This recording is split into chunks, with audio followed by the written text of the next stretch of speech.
Bonjour, ici Anissa aka The Walk Natural et aujourd'hui je vous présente les pour et les contre de l'utilisation du Chibe Powder pour des cheveux longs, volumineux et brillants. Si vous n'avez pas encore visionné la vidéo initiale qui explique les règles de mon défi de 6 mois, je vous invite à le faire avant de visionner celle-ci. Sans plus tarder, voici les inconvénients de l'utilisation du Chibe. Comme mentionné dans la vidéo initiale, le Chibe a une odeur particulière qui ne passe pas inaperçue. J'ai essayé durant la durée de mon défi de masquer l'odeur du Chibe grâce à des coiffures protectrices et à des perruques sans succès malheureusement. Je me suis finalement tournée vers un beurre infusé au Chibe et une huile infusée au Chibe que j'avais fait à la maison avec des huiles essentielles pour masquer l'odeur. Le Chibe est salissant. Donc avant de commencer à faire mon propre beurre et mon huile infusée au Chibe, j'utilisais la poudre et durant cette période, je mettais mon mouchoir et mon bonnet à la maison pour éviter de répandre de la poudre partout où je passais. Puisque j'utilisais le Chibe mélangé dans une crème ou infusé dans un beurre ou une huile, le temps d'application était multiplié puisque j'avais un mélange à faire. Cependant, puisque le Chibe ne s'applique qu'une fois par semaine et parfois moins, le temps d'application en valait la peine. Et voici maintenant les avantages de l'utilisation du Chibe. Premier avantage, les cheveux hydratés. Donc la poudre de Chibe est formulée pour aider à la rétention de la longueur par l'hydratation des cheveux. Donc avant je devais hydrater mes cheveux environ 2 à 3 fois par semaine, mais durant mon utilisation de Chibe, je n'avais qu'à le faire environ une fois par semaine et mes cheveux restaient hydratés.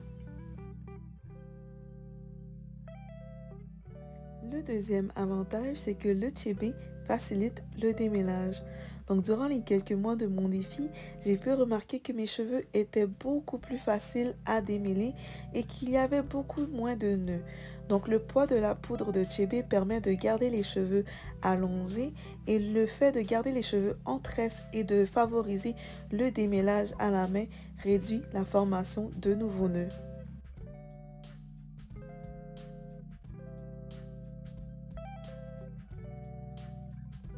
Et oui, finalement, le Chibe permet aussi de retenir de la longueur, mais pas de faire pousser les cheveux. Donc c'est une différence très importante à noter. Donc le Chibe est un produit que l'on applique sur la longueur du cheveu et pas sur la racine. Donc il contribue à la rétention de la longueur et pas à la pousse du cheveu. Donc grâce à l'hydratation, à la réduction des nœuds et à la manipulation à la main essentielle pour l'application du Chibe, j'ai pu retenir quelques centimètres de plus.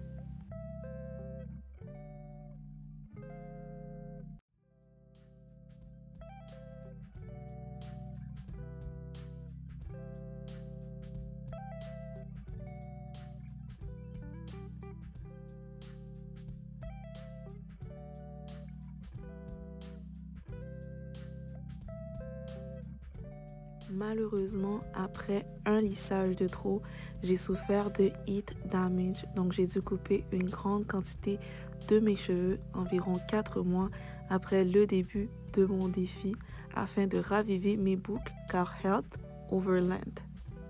Voici une vidéo plus récente de mes boucles en ce moment. Donc elles poussent, elles fleurissent et elles sont en santé avant tout. Donc je peux affirmer que le Chibe fonctionne. Malheureusement, je peux seulement vous montrer des vidéos qui s'arrêtent à 3 mois après le début de mon défi. Mais vous pouvez quand même voir la différence entre au moment où je les ai coupés et maintenant. Donc les cheveux continuent à pousser et à fleurir avec le Chibe. Donc, que se passe-t-il avec mes cheveux en ce moment? Donc, en ce moment, je prépare mes cheveux pour l'hiver canadien avec beaucoup de coiffures protectrices, beaucoup d'amour et d'hydratation. Et je vais continuer à utiliser le Chibe une fois de temps en temps en beurre ou en huile. Merci d'avoir visionné cette vidéo et n'oubliez pas de like et de vous abonner.